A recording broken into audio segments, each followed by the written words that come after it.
একেবারে পাতলা। বাগদাদের জমিনে ঘর থেকে বের হয়েছে ফজরের নামাজের পরে, রুজির আশায়, চাকরির আশায় কাজ করব, যা পাবো এগুলা দিয়ে আমি আমার পরিবার নিয়ে আমরা জীবন যাপন করব। কারণ আওলাদ রাসূল ওরা কাজ করে, কাজ বলেন না, ওরা ভিক্ষা হারাম। আওলাদ রাসূলের জন্য যাকাত নেওয়া হারাম, সাদকা নেওয়া হারাম, ভিক্ষা তাদের জন্য হারাম। ওরা কাজ করে, কাজ। এটা আমার রাসূলের বংশের পরিচয়। নবীর বংশের মধ্যে যাকাত নেওয়া হারাম, সাদকা নেওয়া, ওরা সাদকা নেওয়া, যাকাত নেওয়া, ওরা ভিক্ষার নাই, ওরা কাজ করবে, ওরা কাজ করে খাবে। বেরিয়েছে, দেখতেছি দলে দলে মানুষ রাস্তা দিয়ে যাচ্ছে। বলে যে ভাই আপনারা কোথায় যাচ্ছেন? বলে তুমি কোন দেশের লোক, তুমি শোনো নাই? আজকে বাসার জিল্লা দিয়েছে যে জুনায়েদ বাগদাদীর বলিকে কেউ যদি পরাজয় করাতে পারে বিরাট অঙ্কে তাকে টাকা দেওয়া হবে। উনি চলে গেলেন, আমি কেউ তাকে চিনে না। গেল, বলে কে আছো? জুনায়েদের সাথে কুস্তি করবে, কে আছো? কে যাবে? জুনায়েদের নাম শুনলেও বাগদাদের বড় বড় বাহাদুর শরীফকে বলছে একজন পত্র ব্যক্তি গিয়ে বলে, এই যে ভাই আমি জুনায়েদের সাথে কুস্তি করব।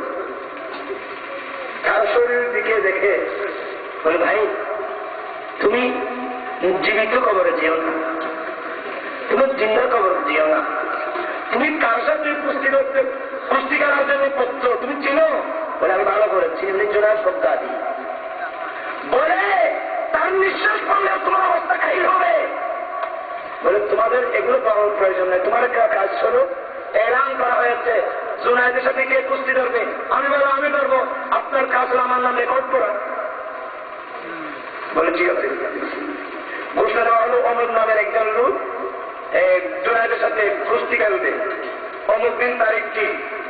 আরে হাজার হাজার মানুষ যে জুনায়েদের সাথে কুস্তি খেলবে, সেই কেমন বাহাদুর একটা নজর। হতে হতে জুনায়েদ ময়দানের মধ্যে ওরা ফিরতে দৌড়তেছে, প্রতিদ্বন্দ্বী কাউকে দেখা যাচ্ছে না। অনেকক্ষণ পর দেখা যায় দৌড়ে দৌড় আসতেছে একজন হ্যাংলা পাতলা ব্যক্তি। বলে আমি আসছি। কয়েকজন তাকে বুঝাইল, এই দিবেন তোমার বাড়ি কোথায়? তুমি কবরে যেও না, তুমি তোমার জানের উপর দেয়া করো, তোমার ছেলে সন্তানের উপর দেয়া করো, তুমি পারবে না। বলে অতগুলা বলার দরকার নেই। বলে ঠিক আছে, সব ময়দানে নিয়ে গেল। হাজার হাজার বাগদাদের মানুষ হতবাক হয়ে যায়, এটা কেমন ব্যক্তি যে জুনায়েদের সাথে কুস্তি খেলবে। যখন বলল জুনায়েদ তার কাবুল করে যখন হাত দেয়, আওলাদুর রাসূল তো শরীর নরম তুলতুলে ঠান্ডা, শরীর বাজলে বুঝে যাবে ইনি যে নবীর বংশের লোক। কারণ আনাস বিন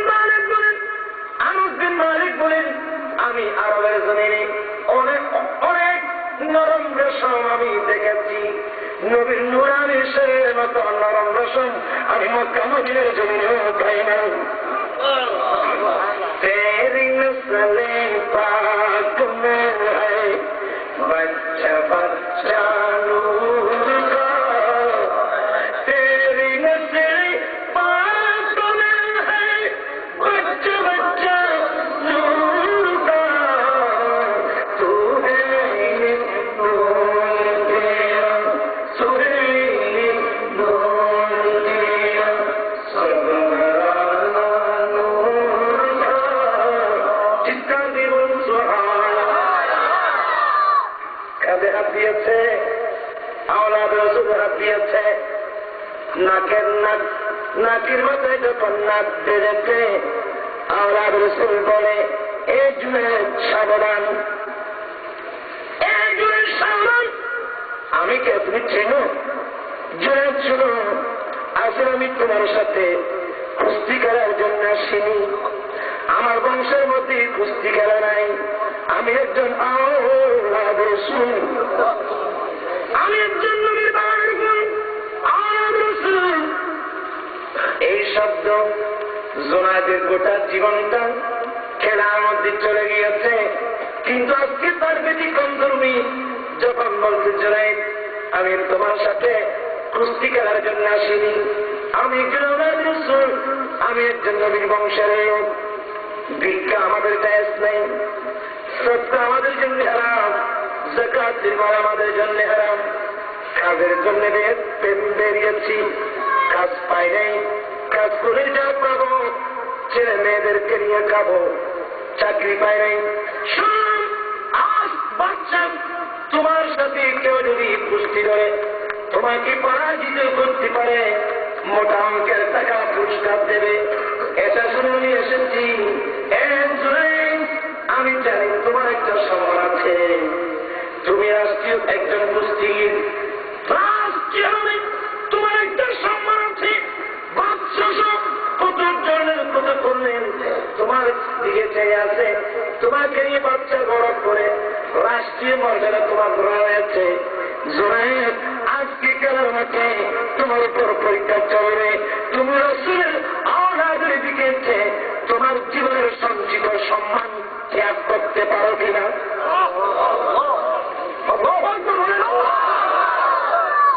এই জুনায়েদ নবীর দিকে, নবীর ভালোবাসার দিকে, নবীর আওলাদের দিকে তোমার জীবনের সঞ্চিত সম্মান তুমি প্রমাণ করতে পারো কিনা? এখন জুনায়েদের সামনে একদিক দিয়ে আওলাদে রাসূল, অপর দিক দিয়ে দুনিয়া, রাষ্ট্রীয় মর্যাদা, কর্মরতে এত বড় সম্মান ত্যাগ করতে পারে। জুনায়েদের কর্মের চক্ষু খুলে যায়।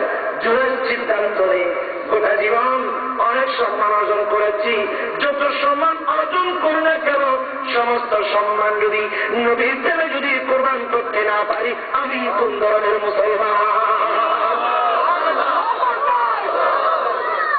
বিশ্বের মুসলমান এই চিন্তা চেতনায়, যে চিন্তা চেতনা মুসলমানের আসা দরকার আছে কেউ বলবেন?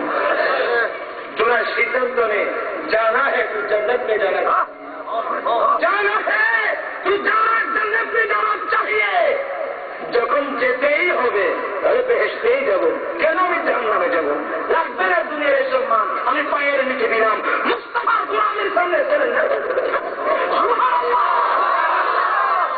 আজ বিশ্বের মুসলমান এই চিন্তা চেতনার উপর যদি ঐক্যবদ্ধ হতে পারে, আমি কসম করে বলবো আমার বিশ্বের মধ্যে মুসলমানের নেতৃত্ব ফিরে আসবে।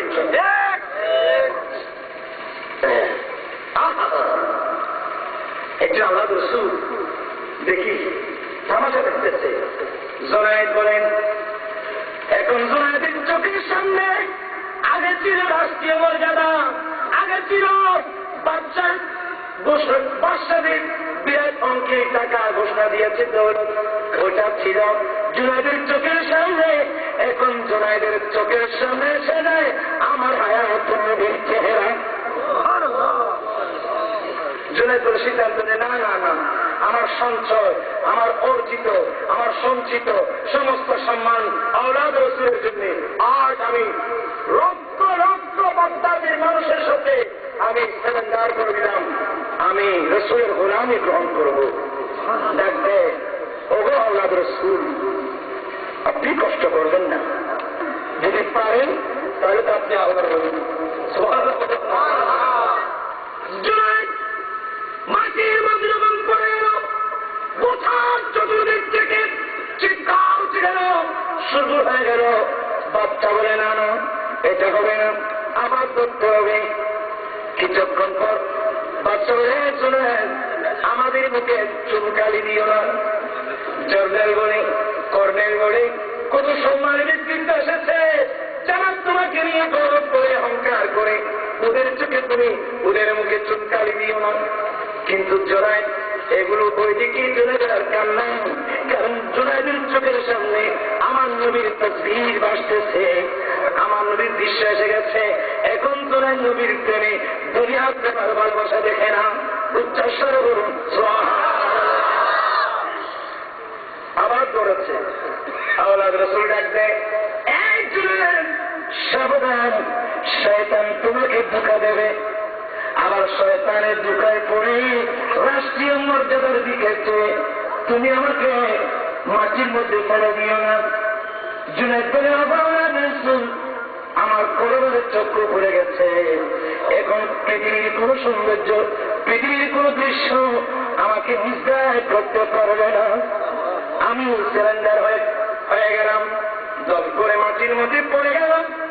গোটা বাগদাদের মধ্যে শুরু হয়ে গেল। বড় বড় বাদশা চোখ দিচ্ছে জুনায়েদকে, এ জুনায়েদ ঠোক, এই জুনায়েদ ঠোক, তুই আমাদেরকে আমাদের মুখের মধ্যে চুনকালি দিয়েছিস,